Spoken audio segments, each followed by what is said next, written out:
ಎಲ್ಲರಿಗೂ ಗೊತ್ತಿರುವಂಗೆ ಪ್ರತಿ ವರ್ಷ ಚಾಮುಂಡಿ ಬೆಟ್ಟದಲ್ಲಿ ಆಷಾಢ ಮಾಸದಲ್ಲಿ ಶುಕ್ರವಾರ, ಶನಿವಾರ, ಭಾನುವಾರ ವಿಶೇಷ ಪೂಜೆ ನಡೆಯುತ್ತೆ ಅಂತ ಹೇಳಿ ಲಕ್ಷಾಂತರ ಭಕ್ತರು ಚಾಮುಂಡಿ ಬೆಟ್ಟಕ್ಕೆ ಬರ್ತಾರೆ. ಹಾಗಾಗಿ ಅವತ್ತಿನ ದಿವಸಗಳಲ್ಲಿ ನಾವು ವಿಶೇಷವಾದಂತಹ ವ್ಯವಸ್ಥೆನ ಮಾಡಬೇಕಾಗಿರುತ್ತೆ. ಈ ವರ್ಷವೂ ಕೂಡ ಈ ತಿಂಗಳು 17ನೇ ತಾರೀಕಿಂದ, ಜುಲೈ 17ನೇ ತಾರೀಕಿಂದ ಆಗಸ್ಟ್ 7ನೇ ತಾರೀಕು ತನಕ ವಿಶೇಷವಾದಂತಹ ಪೂಜಾ ದಿವಸಗಳಿರುತ್ತೆ. ಹಾಗಾಗಿ ಭಕ್ತಾದಿಗಳು ಬರ್ತಾರೆ. ಸೊ ನಾವು ಪ್ರಾಧಿಕಾರದಲ್ಲಿ ಒಂದು ಸಭೆ ಮಾಡಿ ಇವತ್ತು ಆ ದಿವಸಗಳಲ್ಲಿ ಭಕ್ತರು ಬಂದಾಗ ಅವರನ್ನು ಹೇಗೆ ಮ್ಯಾನೇಜ್ ಮಾಡಬೇಕು ಅನ್ನೋದು ಕೇಳಿ, ಆ ವ್ಯವಸ್ಥೆ ಮಾಡೋದಕ್ಕೆ ಏನೆಲ್ಲ ಸಿದ್ಧತೆಗಳನ್ನು ಮಾಡ್ಕೋಬೇಕು ಅಂತೇಳಿ ಚರ್ಚೆ ಮಾಡಿ ಇವತ್ತು ಆ ಎಲ್ಲ ಸಿದ್ಧತೆಗಳು ಆಗೋ ಹಂಗೆ ಸೂಚನೆ ಕೊಟ್ಟಿದೆ. ಕಳೆದ ಬಾರಿ ಮುಖ್ಯವಾಗಿ ಏನಾಗಿತ್ತು ಅಂತಂತಂದರೆ VIP ಗಳು ಬಂದಿದ್ದರಿಂದ ಸಾಮಾನ್ಯ ಸರತಿಲಿರೋರಿಗೆ ಮತ್ತು 300 ರೂಪೀಸ್ ಟಿಕೆಟ್ ತೊಗೊಂಡಿರೋರಿಗೆ ತೊಂದರೆ ಆಗಿತ್ತು ಅಂತ ಹೇಳ್ತಿದ್ರು. ಸೊ ಹಾಗಾಗಿ ಸ್ವಲ್ಪ ಕ್ರೌಡ್ ಮ್ಯಾನೇಜ್ ಮಾಡಬೇಕಾಗಿದೆ. ಮುಖ್ಯವಾಗಿ ಪಾಪ ಸಾಮಾನ್ಯ ಸರತಿಲಿ ಬರೋರಿಗೆ ತೊಂದರೆ ಆಗಬಾರ್ದು. ಅವ್ರು ಎಷ್ಟೊಂದು ಅವರ್ಸ್ ನಿಂತ್ಕೊಂಡು ದೇವ್ರ ದರ್ಶನಕ್ಕೆ ಕಾಯ್ತಿರ್ತಾರೆ. ಅವರಿಗೆ ಅನಗತ್ಯವಾಗಿ ತುಂಬ ಹೆಚ್ಚು ಸಮಯ ನಿಲ್ಲಿಸಬಾರ್ದು VIP ಗಳ ಕಾರಣದಿಂದ. ಸೊ ಹಾಗಾಗಿ ಕ್ರೌಡ್ ಮ್ಯಾನೇಜ್ ಮಾಡಬೇಕು ಅಂತ ಹೇಳಿ ಶುಕ್ರವಾರ, ಶನಿವಾರ ಮತ್ತು ಭಾನುವಾರ ಅವತ್ತಿನ ದಿವಸ ಯಾವುದೇ ಪ್ರೈವೇಟ್ ವೆಹಿಕಲ್ಸ್ನ ಬಿಡೋದಿಲ್ಲ ಬೆಟ್ಟದ ಮೇಲಕ್ಕೆ. ಲಲಿತ ಮಹಲಲ್ಲಿ ಪಾರ್ಕಿಂಗ್ ವ್ಯವಸ್ಥೆ ಇರುತ್ತೆ. ಎಲ್ಲ ಪ್ರೈವೇಟ್ ವೆಹಿಕಲ್ಸ್ಗಳು ಅಲ್ಲೇ ಪಾರ್ಕ್ ಮಾಡಬೇಕಾಗುತ್ತೆ. ನಂತರ ಎಲ್ಲರಿಗೂ ಕೂಡ ಭಕ್ತಾದಿಗಳಿಗೆ ಅಂತ ಹೇಳಿ ಅಲ್ಲಿಂದ ಮತ್ತೆ KSRTC ಬಸ್ಗಳನ್ನು ನಾವು ವ್ಯವಸ್ಥೆ ಮಾಡಿರ್ತೀವಿ. ಸೊ ಎಲ್ಲ ಭಕ್ತಾದಿಗಳು ಅಲ್ಲಿ KSRTC ಬಸ್ ಹತ್ಕೊಂಡು ಅಲ್ಲಿಂದ ಚಾಮುಂಡಿ ಬೆಟ್ಟದಲ್ಲಿರುವಂಥ ಪಾರ್ಕಿಂಗ್ ಸ್ಥಳಕ್ಕೆ ಬರ್ತಾರೆ ಮತ್ತು ಅಲ್ಲಿಂದ ಕ್ಯೂನಲ್ಲಿ ಹೋಗ್ತಾರೆ. ಮತ್ತು 2,000 ರೂಪಾಯಿ ಟಿಕೆಟ್ ಕೂಡ ಮಾಡಿದ್ವಿ. ಕಳೆದ ಬಾರಿ 300 ರೂಪಾಯಿ ಟಿಕೆಟ್ ಕೂಡ ಇತ್ತು. ಈ ಸಾರಿ 300 ರೂಪಾಯಿ ಟಿಕೆಟ್ ಬೇಡ ಅಂತ ಹೇಳಿ ನಿರ್ಧಾರ ಮಾಡಿದ್ವಿ. ಯಾಕೆಂದರೆ 300 ರೂಪಾಯಿ ಟಿಕೆಟ್ ಬಂದವರು ಕೂಡ 1 ಪಾಯಿಂಟ್ ಸಾಮಾನ್ಯ ಸರ್ತಿಲಿ ನಿಂತಿರ್ತಾರಲ್ಲ, ಆ ಸರ್ತಿನೇ ಜಾಯ್ನ್ ಆಗೋದು. ಸೊ ಜಾಯ್ನ್ ಆಗಿ ಅವ್ರಿಗೇನಂತಹ ಬೆನಿಫಿಟ್ ಆಗ್ತಿರಲಿಲ್ಲ. ಅವರು ಕೂಡ ಅಷ್ಟೇ ಸಮಯ ಕಾಯಬೇಕಾಗಿತ್ತು. ಸೊ ಹಾಗಾಗಿ 300 ರೂಪಾಯಿ ಟಿಕೆಟನ್ನು ಈ ಸರಿ ಬಂದ್ ಮಾಡಿ 2,000 ರೂಪಾಯಿ ಟಿಕೆಟ್ ಮಾತ್ರ ಮಾಡಿದ್ದೀವಿ. 2,000 ರೂಪಾಯಿ ಟಿಕೆಟ್ ಅವ್ರಿಗೂ ಕೂಡ ಪ್ರೈವೇಟ್ ವೆಹಿಕಲ್ ಬಿಡೋದಿಲ್ಲ. ಶುಕ್ರವಾರ, ಶನಿವಾರ, ಭಾನುವಾರ ಅವರು ಕೂಡ ಬೆಟ್ಟದ ತಪ್ಪಲಲ್ಲಿ ಲಲಿತ ಮಹಲ್ ಹತ್ರ ಏನು ಪಾರ್ಕಿಂಗ್ ಇರುತ್ತೆ ಅಲ್ಲೇ ವೆಹಿಕಲ್ಗಳನ್ನು ಪಾರ್ಕ್ ಮಾಡಬೇಕು. ಬಟ್ ಅವ್ರಿಗಿಂತ ವಿಶೇಷವಾಗಿ ಓಲ್ವೋ ಬಸ್ಗಳಿರುತ್ತೆ ಮತ್ತು ಅವ್ರಿಗೆ ಆ ಬಸ್ ಟಿಕೆಟ್ ಕೂಡ ಫ್ರೀ ಇರುತ್ತೆ. 2,000 ರೂಪಾಯಿ ಟಿಕೆಟ್ ತೊಗೊಂಡಿರೋರು ವಿಶೇಷ ದರ್ಶನಕ್ಕೆ. ಸೊ ಅವ್ರು ಆ ಬಸ್ಸಿಂದ ಅವ್ರಿಗೆ ಬೇರೆ ಒಂದು ಕ್ಯೂ ಮಾಡಿರ್ತೀವಿ, ಸಾಮಾನ್ಯ ಸರತಿ ಅಲ್ಲದೆ. ಸೊ ಆ ಕ್ಯೂನಲ್ಲಿ ಅವ್ರು ಬೇಗ ಹೋಗಿ ದರ್ಶನ ಪಡ್ಕೋಬೋದು. ಅವ್ರಿಗೆ ಬೇರೆ ಅಂತ ಎಂಟ್ರಿ ಪಾಯಿಂಟ್ ಕೂಡ ಇರುತ್ತೆ.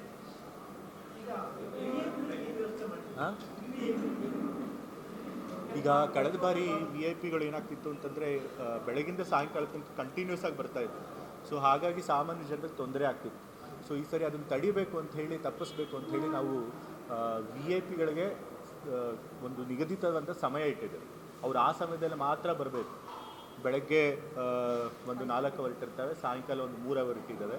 ಬೆಳಗ್ಗೆ ಬಹುಶಃ ಬೆಳಗ್ಗೆ 6:30ಯಿಂದ 5:30 to 9:30 ಬೆಳಗ್ಗೆ ಮಾತ್ರ, ಸಾಯಂಕಾಲ ಇಟ್ಟಿಲ್ಲ. ಸೊ ಸಾಯಂಕಾಲ VIP ಗೆ ಅವಕಾಶ ಇಲ್ಲ. ಬಟ್ ಅದನ್ನು ನೋಡಿಕೊಂಡು ಅದನ್ನು ಚೇಂಜು ಮಾಡ್ಕೋಬೋದು, ಜನ ಹೇಗೆ ಬರ್ತಾರೆ ಅನ್ನೋದನ್ನು ನೋಡಿಕೊಂಡು.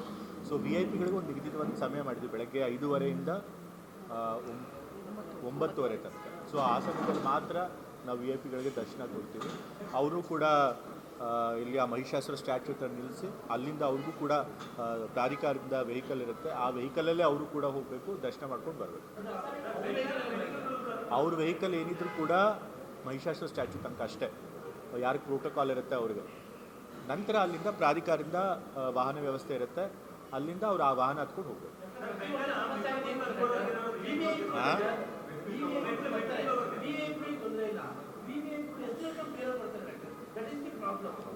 ಈಗ VIP ಗಳಿಂದ ರೆಕಮೆಂಡೇಶನ್ ಲೆಟರ್ ತೊಗೊಂಡು ಬಂದು ಅವರು ಕೂಡ ನಮಗೆ VIP ದರ್ಶನದಲ್ಲೇ ಬಿಡಿ ಅಂತ ಕೇಳ್ತಾರೆ.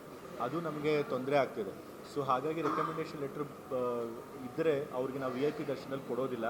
ಅವರಿಗೆ ಸಪ್ರೇಟ್ ಏನಾದರೂ ಒಂದು ಬೇರೆ ಕ್ಯೂ ಇರುತ್ತೆ. ಅವರು ಮಹಾಬಲೇಶ್ವರ ದೇವಸ್ಥಾನದಿಂದ ಸುತ್ತಾಕೊಂಡು ಮತ್ತೆ ವಾಪಸ್ಸು ಸಾಮಾನ್ಯ ಸರ್ತಿಗೆ ಜಾಯ್ನ್ ಆಗಿ ಮೇನ್ ಎಂಟ್ರೆನ್ಸಿಂದ ಹೋಗಿ ಅವ್ರು ದರ್ಶನ ಮಾಡ್ತಾರೆ. ಅವ್ರ ವೆಹಿಕಲ್ಲು ಕೂಡ ಮಹಿಷಾಸುರ ಸ್ಟ್ಯಾಚ್ಯೂ ತನಕ ಮಾಡ್ತಾರೆ. ನಾ ಹೇಳಿದ್ದೀನಿ ಸ್ಟ್ರಿಕ್ಟಾಗಿ VIP ಗಳಿಗೆ ಅವ್ರು ಇಮಿಡಿಯೇಟ್ ಫ್ಯಾಮಿಲಿಗಳಿಗೆ ಮಾತ್ರ ಬಿಡಬೇಕು, ಅವ್ರಿಗೆ ಮಾತ್ರ ಬಿಡಬೇಕು. ರೆಕಮೆಂಡೇಶನ್ ಲೆಟರ್ ಇರೋರಿಗೆ ನಾವು ಯೋಚನೆ ಮಾಡ್ತೀವಿ ಅವ್ರನ್ನ ಮಹಿಷಾಸುರ ಸ್ಟ್ಯಾಚ್ಯೂ ತಂದು ಬಿಡೋದಾ ಅಥವಾ ಕೆಳಗಡೆ ಪಾರ್ಕಿಂಗ್ ವ್ಯವಸ್ಥೆಗೆ ಇದು ಮಾಡೋದು. ಸೊ ಲಾಸ್ಟ್ ಟೈಮ್ ಅಲೋ ಮಾಡಿರಲಿಲ್ಲ, ಈ ಸರಿನೂ ಕೂಡ ನಾವು ಇಲ್ಲ, ಅದು ತೀರ್ಮಾನ ಆಗಿದೆ. ಪ್ರೋಟೋಕಾಲರ್ಗೆ ಮಾತ್ರ ನಾವು ಮಹಿಷಾಸುರ ಸ್ಟ್ಯಾಚ್ಯೂ ತನಕ ಬಿಡ್ತೀವಿ.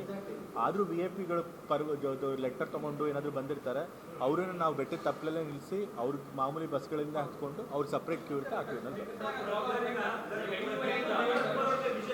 ಹಾಂ. ಈಗ ಮೆಟ್ಲುಗಳಿಂದ ಹತ್ಕೊಂಡು ಬರ್ತಾರಲ್ಲ, ಅವ್ರಿಗೂ ಕೂಡ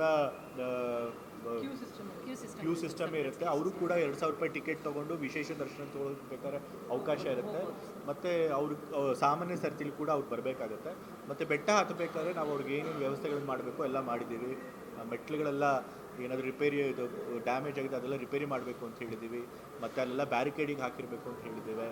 ಮತ್ತು ಅವರು ಬರಬೇಕಾದ್ರೆ ಏನಾದರೂ ಕುಡಿಯೋಕ್ಕೆ ನೀರಿನ ವ್ಯವಸ್ಥೆ ಮತ್ತು ಹಾಲಿನ ವ್ಯವಸ್ಥೆ ಅಥವಾ ಬಿಸ್ಕೆಟ್ ವ್ಯವಸ್ಥೆ ಮಾಡ್ತೀವಿ ಅಂತ ಹೇಳಿದ್ದಾರೆ. ಯಾಕೆಂತಂದರೆ ನಡ್ಕೊಂಡು ಬರಬೇಕು ಮತ್ತು ಮತ್ತೆ ಕ್ಯೂನಲ್ಲಿ ನಿಂತ್ಕೊಳ್ಬೇಕು. ಸೊ ಆ ಟೈಮಲ್ಲಿ ಅವ್ರಿಗೇನು ತೊಂದರೆ ಆಗಬಾರ್ದು ಅಂತ ಹೇಳಿ ಹಾಲು ಅಥವಾ ಏನಾದರೂ ಬಿಸ್ಕೆಟ್ ವ್ಯವಸ್ಥೆ ಕೂಡ ಎಲ್ಲ ಮಾಡುತ್ತೆ.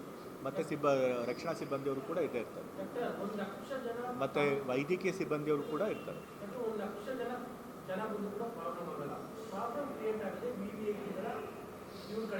ಈಗ ಕಳೆದ ಬಾರಿ ಅದರಿಂದನೇ ನಮಗೆ ಸಮಸ್ಯೆ ಆಗಿದ್ದು, ಅದನ್ನೇ ಮನಗಂಡು ಈ ಸರಿ ನಾವು ವಿ ಐ ಪಿಗಳಿಗೆ ಒಂದು ನಿಗದಿತ ಸಮಯ ಮಾಡಿದ್ವಿ. ಆಯಿತಾ, ವಿ ಐ ಪಿ ಯಾರು ಪ್ರೋಟೋಕಾಲ್ ಇರುತ್ತೋ ಅವ್ರಿಗೆ ಮಾತ್ರ ವೆಹಿಕಲ್ಸ್ ಅಲೋ ಮಾಡ್ತಾ ಇದ್ವಿ. ಯಾರು ಪ್ರೋಟೋಕಾಲ್ ಇರಲ್ಲ ಅವರು ಕೂಡ ಬೇರೆಯವ್ರ ಥರನೇ ಕೆಳಗಡೆ ವೆಹಿಕಲ್ ನಿಲ್ಲಿಸ್ಬಿಟ್ಟು ಸಾರ್ವಜನಿಕ ಬಸ್ಗಳಲ್ಲೇ ಬರಬೇಕು. ಮತ್ತು ಅವ್ರ ರೆಕಮೆಂಡೇಷನಿಂದ ಅವ್ರಿಗೆ ಬೇಕಾದ್ರೆ ಒಂದು ಸಪ್ರೇಟ್ ಕ್ಯೂ ಮಾಡಿರ್ತೀವಿ.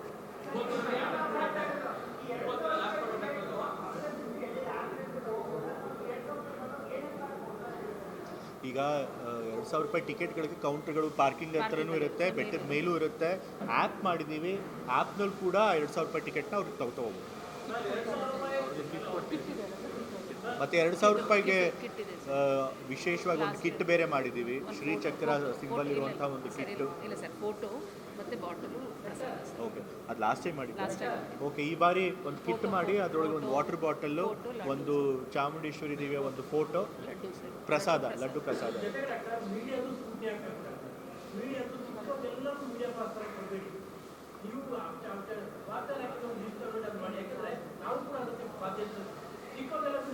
ಸೊ ನೀವು ಮಾಧ್ಯಮದವ್ರು ನೀವೇ ಹೇಳ್ತಾ ಇದ್ದೀರಿ, ನಿಮಗೂ ಕೂಡ ಕರೆಕ್ಟಾಗಿ ಯಾರಿಗೆ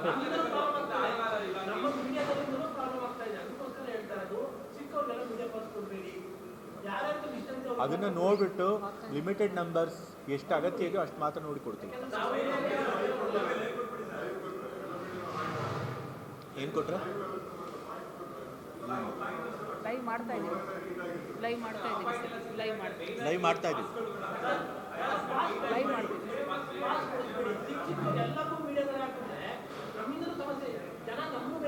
ಇಲ್ಲ, ಯಾರಾದರೂ ಬರಬೇಕಲ್ಲ, ಏನಾದರೂ ಜನರನ್ನ ಕೇಳೋದಕ್ಕೆ, ವ್ಯವಸ್ಥೆಗೆ ನೋಡೋಕ್ಕೆ. ಸಿಕ್ಕವ್ರೆಲ್ಲರಿಗೂ ಇಲ್ಲ, ಅದನ್ನು ಲಿಮಿಟೆಡ್ ಆಗಿ ಮೊದಲೇ ಪರ್ಮಿಷನ್ ತೊಗೊಂಡು ಯಾರು ತೊಗೊಂಡಿರ್ತಾರೆ ಅಂಥವ್ರಿಗೆ ಪಾಸ್ ಕೊಟ್ಟು ಮಾಡಿಸ್ತೀವಿ.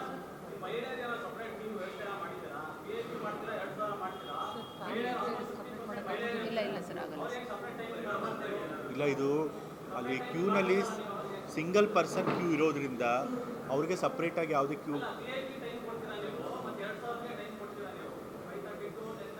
2,000ಕ್ಕೆ ಬೆಳಗಿನ ಸಾಯಂಕಾಲ ಇರುತ್ತೆ. ವಿ ಐ ಪಿಗಳು ಬಂದು ತೊಂದರೆ ಆಗುತ್ತೆ ಅಂತ ಹೇಳಿ ಎಲ್ಲ ಟೈಮಲ್ಲಿ ಅವ್ರು ಬರಬಾರ್ದು ಅಂತೇಳಿ ಅವ್ರಿಗೆ ಒಂದು ಸಪ್ರೇಟ್ ಸಮಯ ನಿಗದಿ ಮಾಡಿದ್ವಿ. ನೋಡೋಣ, ಅದ್ರ ಬಗ್ಗೆ ನೀವು ಯೋಚನೆ ಮಾಡಿ. ಆಮೇಲೆ ಏನಾಗುತ್ತೆ ಅಂದರೆ, ಅವರು ಮಹಿಳೆಯರನ್ನೇ ಸಪ್ರೇಟ್ ಲೈನ್ ಮಾಡಿದ್ರೆ ಈ 1 ಲಕ್ಷದ ಮೇಲೆ ಜನ ಬರ್ತಾ ಇದ್ದಾರೆ. ಒಂದೊಂದು ಸರಿ ಕ್ಯೂ 5ರಿಂದ 6 ಗಂಟೆ, ಕೆಲವು ಸಮಯ 8 ಗಂಟೆ ತನಕ ಹೋಗಿದೆ. ಸೊ ಅಷ್ಟೊಂದು ಸಮಯ ಮಹಿಳೆಯರು ಪ್ರತ್ಯೇಕವಾಗಿ ಫ್ಯಾಮಿಲಿಯಿಂದ ಇರಬೇಕಾಗತ್ತೆ. ಸೊ ಅದು ಕೂಡ ತೊಂದರೆ ಆಗುತ್ತೆ. ಸೊ ಅದನ್ನೆಲ್ಲ ಗಮನ ಇಟ್ಕೊಂಡು ಒಂದೇ ಕ್ಯೂ ಮಾಡಿದ್ದೀವಿ. ಬಟ್ ಹೋಗ್ತಾ ನೋಡೋಣ ಹಿಂಗೆ ಸಿಚುವೇಶನ್ ಬರ್ತಾ ಅದ್ರ ಪ್ರಕಾರ ನಿರ್ಧಾರಗಳನ್ನು ಕೂಡ ತೆಗೆದುಕೊಳ್ಬೇಕು. ಹಾಂ,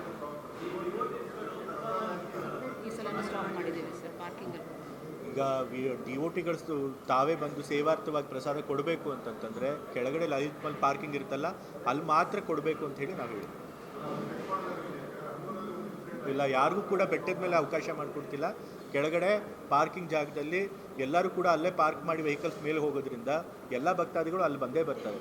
ಸೊ ಹಾಗಾಗಿ ಸೇವೆ ರೂಪದಲ್ಲಿ ಅವ್ರೇನಾದ್ರು ಪ್ರಸಾದ ಹಂಚಬೇಕು ಅಂದರೆ ಅಲ್ಲೇ ಮಾಡಬೇಕು ಅಂತ ಕೂಡ ಹೇಳಿ.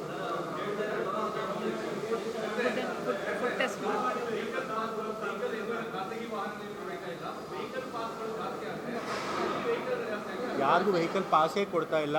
ಯಾರಿಗೆ ಪ್ರೋಟೋಕಾಲ್ ಇದೆ ಅವ್ರಿಗೆ ಮಾತ್ರ ಖಾಸಗಿ ವೆಹಿಕಲ್ನ ಬಿಡ್ತಾರೆ.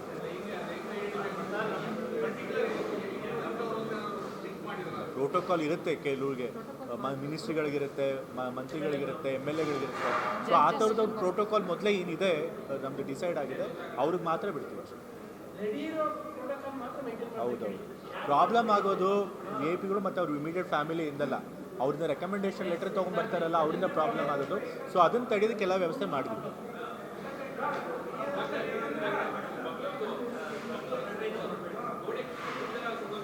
ಎಲ್ಲಿ? ಹೌದಾ? ಯಾವಾಗ? ಎಷ್ಟು ಸಾವಾಗಿದೆ? ಎಲ್ಲಿ? ಸ್ಕೂಲ್?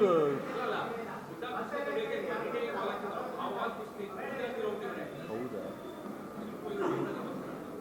ಗೊತ್ತಿಲ್ಲ. ಆ ತಡೆಗೋಡೆ ಯಾವಾಗ ಕಟ್ಟಿರೋದು, ಎಷ್ಟು ವರ್ಷಗಳಾಗಿದೆ, ಶಿಥಿಲ ಆಗಿತ್ತಾ ಅಥವಾ ಹೊಸದಾಗಿ ಕಟ್ಟಿ ಏನಾದರೂ ಕ್ವಾಲಿಟಿ ಸರಿ ಇಲ್ವಾ, ಅದೆಲ್ಲ ನನಗೇನು ಗೊತ್ತಿಲ್ಲ, ಮಾಹಿತಿ ಇಲ್ಲ. ಬಟ್ ಅಫ್ಕೋರ್ಸ್ ಇದು ದುರದೃಷ್ಟಕರ, ಈ ಥರ ಎಲ್ಲ ಆಗಬಾರ್ದಾಗಿತ್ತು.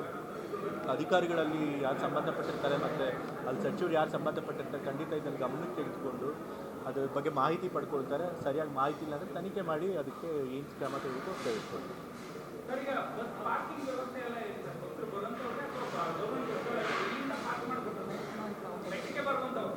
ಲಲಿತ್ ಮಹಲಲ್ಲಿ, ಬೆಟ್ಟದ ತಪ್ಪಲಲ್ಲಿ ಲಲಿತ್ ಮಹಲ್ ಇದೆಯಲ್ಲ, ಅಲ್ಲಿ ಪಾರ್ಕಿಂಗ್ ವ್ಯವಸ್ಥೆ ಮಾಡಿರ್ತೀವಿ. ಅಲ್ಲಿ ಗ್ರೌಂಡ್ ಎಲ್ಲ ಇದೆ. ಸೊ ಅಲ್ಲೆಲ್ಲ ವೆಹಿಕಲ್ಗಳಿಗೂ ಕೂಡ ಪಾರ್ಕಿಂಗ್ ವ್ಯವಸ್ಥೆ ಇರುತ್ತೆ.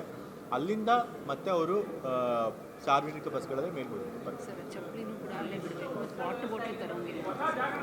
ಆಮೇಲೆ ಸಂಪೂರ್ಣವಾಗಿ ಪ್ಲಾಸ್ಟಿಕ್ ಮುಕ್ತ ಮಾಡಬೇಕು ಅಂತ ಕೂಡ ಹೇಳಿದ್ವಿ. ಸೊ ಹಾಗಾಗಿ ಯಾರಾದರೂ ಭಕ್ತಾದಿಗಳು ಪ್ಲಾಸ್ಟಿಕ್ ನೀರಿನ ಬಾಟ್ಲ್ ಏನು ತಂದಿದ್ರೆ ಅದನ್ನು ಕೂಡ ಪಾರ್ಕಿಂಗ್ ಫೆಸಿಲಿಟಿಗಳಲ್ಲೇ ಇಡಿಸ್ಬಿಡ್ತೀವಿ. ಸೊ ಯಾರು ಕೂಡ ಮೇಲ್ಗಡೆ ಪ್ಲಾಸ್ಟಿಕ್ ತರೋಂಗಿಲ್ಲ, ಆ ರೀತಿ ಕೂಡ ಮಾಡ್ತೀವಿ.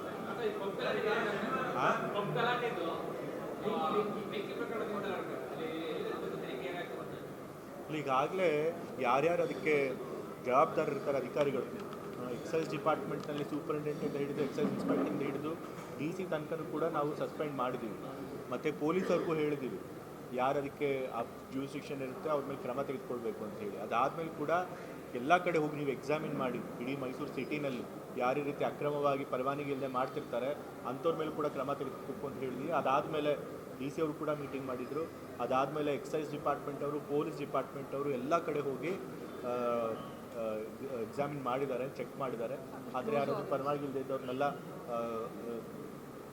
ಮುಚ್ಚಿದ್ದಾರೆ. ಸೊ ಹಾಗಾಗಿ ಮತ್ತು ಎಲ್ಲ ಕಡೆ ಸುರಕ್ಷತಾ ಕ್ರಮಗಳು, ಫೈರ್ ಸೇಫ್ಟಿ ತೊಗೊಂಡಿದ್ದಾರಾ ಇಲ್ವಾ ಅದನ್ನು ನೋಡಬೇಕು ಅಂತ ಹೇಳಿದ್ದೀನಿ. ಅದನ್ನು ಕೂಡ ಎಕ್ಸಾಮಿನ್ ಮಾಡ್ತಾ ಇದ್ದಾರೆ. ಯಾರು? A1 ಆರೋಪಿ ಏನೋ ಬೆಂಗಳೂರಿಗೆ ಹೋಗಿದೆ ಅಂತ ಪೇಪರ್ ಕೇಳ್ಪಟ್ಟೆ. ಬಟ್ ಅವ್ರ ಮೇಲೆ ಕೇಸ್ ಆಗಿರುತ್ತೆ. ಕಾನೂನು ಪ್ರಕಾರವಾಗಿ ಏನು ಕ್ರಮ ತಗೋಬೇಕು ಅದ್ರ ಪ್ರಕಾರ ಆಗುತ್ತೆ.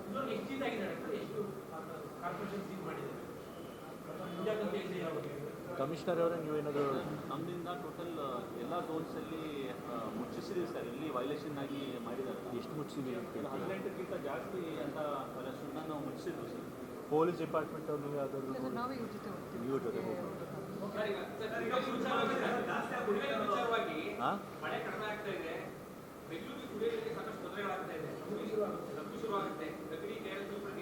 ಬರೀ ಎಲ್ಲಿನೂ ಪ್ರಭಾವದಿಂದಾಗಿ ಮಳೆ ಕೊರತೆ ಆಗುತ್ತೆ ಅಂತ ಹೇಳಿ ಮೆಟೀರಿಯಲ್ಸ್ಕಲ್ ಡಿಪಾರ್ಟ್ಮೆಂಟ್ ಅವರು ಹೇಳಿದ್ದಾರೆ, ಹವಾಮಾನ ಇಲಾಖೆಯವರು ಹೇಳಿದ್ದಾರೆ. ನಮಗೂ ಕೂಡ ಈ ಸರಿ 40%ಗಿಂತ ಹೆಚ್ಚು ಮಳೆ ಕೊರತೆ ಆಗುವಂತಿದೆ. ನಾನು ಮೊನ್ನೆ ಭಾನುವಾರ ಚಾಮರಾಜನಗರ ಜಿಲ್ಲೆ ಮತ್ತು ಮೈಸೂರು ಜಿಲ್ಲೆ ಎರಡೂ ಜಿಲ್ಲಾ ಆಡಳಿತವನ್ನು ಕರೆದು ಈ ಬಗ್ಗೆ ಚರ್ಚೆ ನಡೆಸಿದ್ದೀವಿ. ಸೊ ಹಾಗಾಗಿ ಎಲ್ಲಿ ನೀರಿನ ಸಮಸ್ಯೆ ಆಗುತ್ತೆ ಅಲ್ಲಿನ ಅಗತ್ಯ ಕ್ರಮಗಳನ್ನು ತೆಗೆದುಕೋಬೇಕು, ಅದನ್ನು ತೆಗೆದುಕೂ ಕೂಡ ಸೂಚನೆ ಮಾಡಿದ್ದೀವಿ. ಸೊ ಜಲಾಶಯಗಳಲ್ಲಿ ನೀರಿಗೆ ಎಷ್ಟು ಬೇಕೋ ಅಷ್ಟು ಮಾತ್ರ ನೀರು ಇಟ್ಕೊಳ್ಳೇಬೇಕು, ಅದನ್ನು ಬಿಡಬಾರ್ದು ಬೇರೆ ಪರ್ಪಸ್ಗಳಲ್ಲಿ ಕೂಡ ಅಂತ ಹೇಳಿ ಸೂಚನೆ ಕೊಟ್ಟಿದ್ದೇನೆ. ಮತ್ತು ಎಲ್ಲ ಗ್ರಾಮಗಳಲ್ಲಿ ಕೂಡ ಎಲ್ಲೆಲ್ಲಿ ನೀರಿನ ಸಮಸ್ಯೆ ಇದೆ ಅಲ್ಲೆಲ್ಲ ಕೊಳವೆ ಬಾವಿಗಳನ್ನು ಕೊರಿಬೇಕು. ಎಲ್ಲಿ ನೀರು ಬರ್ತಿಲ್ಲ ಅಲ್ಲಿ ಕೊಳವೆಗಳಿಂದ ಬಾಡಿಗೆ ತೊಗೋಬೇಕು. ಬಾಡಿಗೆಗೂ ಸಿಕ್ಕಿಲ್ಲ ಅಂತಂದರೆ ಟ್ಯಾಂಕರ್ಗಳ ವ್ಯವಸ್ಥೆ ಮಾಡಿ ಕುಡಿಯೋ ನೀರಿನಾಗೆ ಯಾರಿಗೂ ಕೂಡ ತೊಂದರೆ ಆಗಬಾರ್ದು ಕ್ರಮಗಳನ್ನು ತೆಗೆದುಕೋಬೇಕು ಅಂತ ಹೇಳ್ತೀವಿ.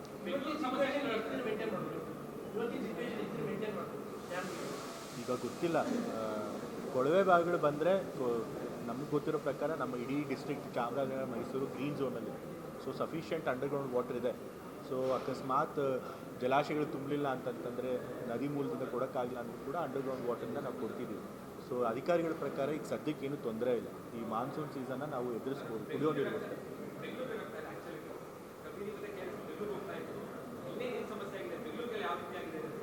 ಇಲ್ಲ ಇಲ್ಲಿಗೆ ಫಸ್ಟು ನೀರಿಂದು ಇಟ್ಕೊಂಡು ಎಷ್ಟು ಇಟ್ಕೋಬೇಕು ಇಟ್ಕೊಂಡೇ ಬೇರೆ ಬಿಡಬೇಕು ಅಂತೇಳಿ ಸೂಚನೆ.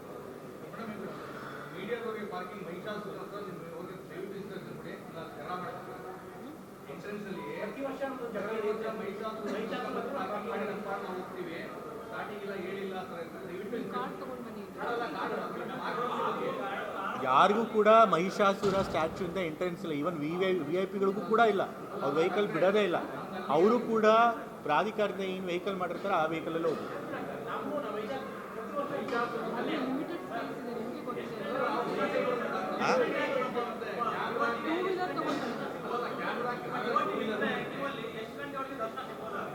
ಈಗ ಹೇಳಕ್ಕೆ ಬರಲ್ಲ. ಎಷ್ಟು ಜನ ಭಕ್ತಾದಿಗಳು ಬರ್ತಾರೆ ಅನ್ನೋದ್ರ ಮೇಲೆ ಡಿಪೆಂಡ್ ಆಗುತ್ತೆ. ಭಕ್ತಾದಿಗಳು ಕಮ್ಮಿ ಇದ್ದಾಗ ಪ್ರತಿಯೊಬ್ಬರಿಗೂ ಹೆಚ್ಚು ಸಮಯ ಸಿಗುತ್ತೆ. ತುಂಬ ಜನ ಬಂದಾಗ ಅದನ್ನು ಮ್ಯಾನೇಜ್ ಮಾಡೋಕ್ಕೆ ಎಲ್ಲರಿಗೂ ಕೂಡ ದರ್ಶನ ಸಮಯ ಕಮ್ಮಿ ಮಾಡಲೇಬೇಕಾಗುತ್ತೆ.